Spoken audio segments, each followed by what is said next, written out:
Selamat menyaksikan.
Sejarah lahirnya APEC. Lahirnya APEC diawali dengan adanya pertemuan multilateral para pemimpin di Canberra, Australia pada tahun 1989. Saat itu, Perdana Menteri Australia Bob Hawke melontarkan gagasan perlu dibentuknya sebuah forum yang kemudian diberi nama APEC. Para pemimpin saat itu melakukan perundingan dan sepakat untuk mendeklarasikan berdirinya APEC atau Asia Pacific Economic Cooperation. Berdirinya organisasi APEC didorong oleh misi dalam membuat kawasan perdagangan bebas di kawasan Asia Pasifik. Selain itu, misi awal dari didirikannya APEC adalah untuk mengurangi hambatan dalam melakukan investasi global. Adapun dua dorongan utama dibentuknya organisasi APEC pada saat itu yakni rasa khawatir terhadap gagalnya perundingan putaran Uruguay dan adanya perubahan politik dan ekonomi di wilayah Uni Soviet dan Eropa Timur secara besar-besaran. Pada pertemuan pertama, anggota APEC yang dilakukan di Black Island, Seattle, Amerika Serikat, digagaslah visi bahwa APEC akan berperan dalam memajukan perekonomian dunia. Adapun pengertian APEC, APEC merupakan organisasi yang difokuskan untuk meningkatkan pertumbuhan ekonomi, perdagangan, dan investasi di antara sesama anggota negara. APEC didirikan di Canberra, Australia pada November 1989 serta markas besarnya ada di Singapura. Melalui APEC, negara-negara di Asia dan Pasifik bisa melakukan perdagangan bebas dan investasi tanpa campur tangan pemerintah agar bisa menumbuhkan perekonomian. Peran Indonesia dalam organisasi APEC antara lain salah satu negara pencetus APEC dan tuan rumah pertemuan pemimpin APEC II di Bogor pada 1994.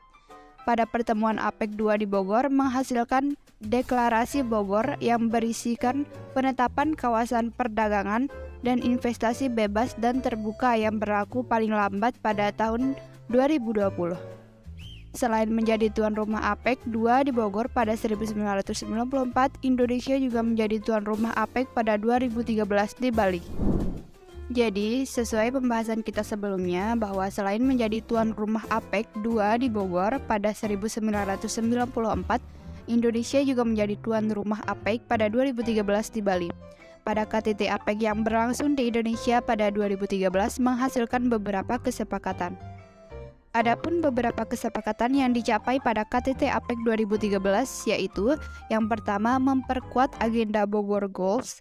Oleh karena itu, para pemimpin APEC sepakat memperkuat, mendorong, dan membuka kesepakatan bagi seluruh pemangku kepentingan berpartisipasi dalam agenda APEC dan saling memberikan keuntungan bagi semua.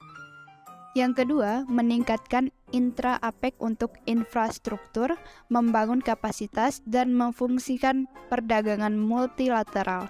Yang ketiga, meningkatkan konvektivitas institusi dan sumber daya manusia di antara anggota-anggota APEC. Yang keempat, memastikan pertumbuhan yang kuat, inklusif, berkelanjutan dalam memfasilitasi dan memperkuat usaha mikro kecil dan menengah atau UMKM, serta perempuan dan pengusaha muda. Yang kelima, memperkuat ketahanan pangan untuk menghadapi tantangan pertumbuhan dan perubahan iklim. Yang keenam, meningkatkan sinergi dan melengkapi dan kerjasama multilateral yang lain seperti ASEAN dan G20. Dan yang terakhir atau yang ketujuh, mewujudkan free and open trade investment dalam meningkatkan keikutsertaan usaha kecil dan menengah, kaum muda dan perempuan. Selanjutnya, saya akan menjelaskan fungsi APEC. Fungsi APEC dapat dibagi menjadi 5. Yang pertama, membangun integrasi ekonomi sesama negara anggota di kawasan Asia Pasifik. Dan yang kedua, menyediakan wadah bagi para pelaku usaha swasta untuk mendiskusikan masalah dalam hal ekonomi maupun perdagangan. Yang ketiga, membantu negara anggota dalam memperluas liberasi perdagangan juga investasi. Yang keempat, mendorong adanya perdagangan bebas global dengan tidak menjadi kelompok perdagangan yang tertutup atau anti-blok. Dan yang terakhir, mendukung terciptanya perdagangan bebas di kawasan ASEAN. Kemudian ada manfaat APEC bagi Indonesia.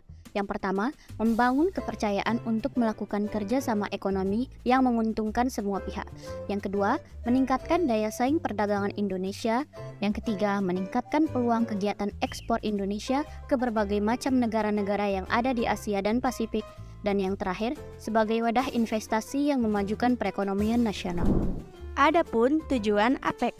Yang pertama, kerjasama ekonomi. Yang kedua, sebagai wadah perdagangan dan investasi yang tidak menghambat. Yang ketiga, mengurangi biaya ekspor dan impor. Yang keempat, berbagi informasi tentang perdagangan dan investasi. Yang kelima, mengurangi beban administrasi dalam perdagangan internasional.